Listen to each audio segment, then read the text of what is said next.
Hey everybody, welcome back to my channel.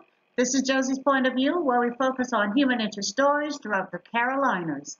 Our story today comes from Winston-Salem, North Carolina. Take a look at the headline.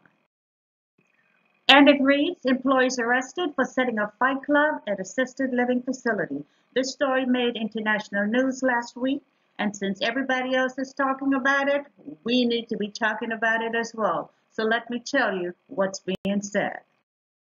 So let me set the stage by introducing to you the two very important players. First, there is the Dandy House.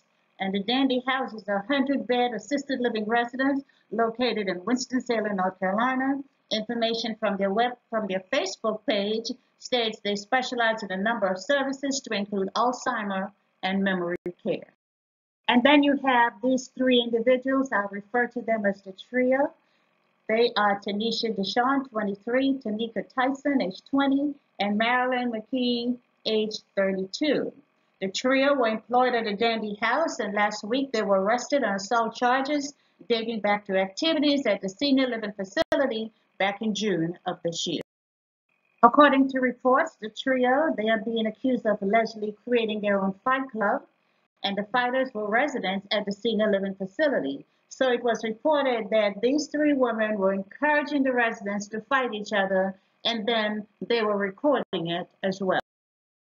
And it was not just the residents who were pushing and shoving each other. According to people with knowledge of the arresting documents, some of the staff members were doing some pushing and shoving of the residents themselves.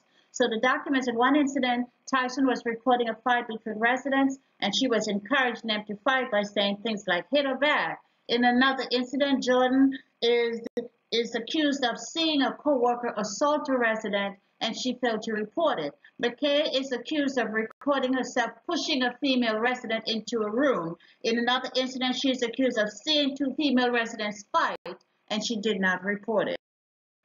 It was also reported that the trio had been terminated from their employment at the Danbury House back in June. I guess it took some time for the charges to go forward and for charges to be brought against them. So Tanisha Deshawn was arrested on October the 2nd on a charge of assaulting an individual with a disability, and she was given a $1,500 bond.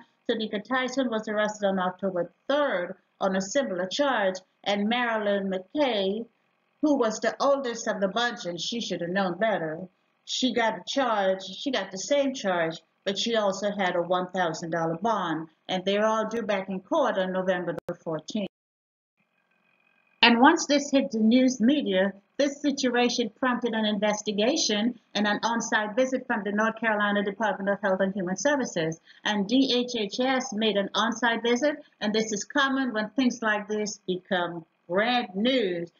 They want to be able to say that they've come in, they've checked things out, and they've taken appropriate action. So DHHS placed the facility on suspension and ordered them to stop admitting patients after it was determined that conditions were detrimental to the health and safety of residents. I'm sure the suspension would most likely be lifted after another surprise inspection, and there's evidence that things have gotten back to normal.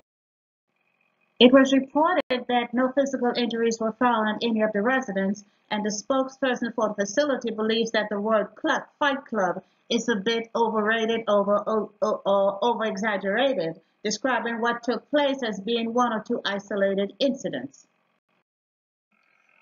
But in the meantime, I'm sure Danbury House is most likely very busy hiring new staff, updating their policies, and most of all doing a lot of training and retraining, and rightfully so. And I think I already mentioned that all three women are scheduled to appear in court on November the 14th. But folks, this is just proof right here. Don't place your relatives in these facilities, and don't be going back and check on them. And when you go back and check on them, believe what they tell you. Because even though their memory may be fading, they're going to tell you some stuff that they remember. And take the time to talk to their buddies and to the other residents, because I tell you, you'll be surprised what you find out. And I also hope that the individuals who were guilty of this type of assault, that they were not the ones in the leadership position. It doesn't make it right, but I hope they weren't the ones directly responsible for supervising care within this facility.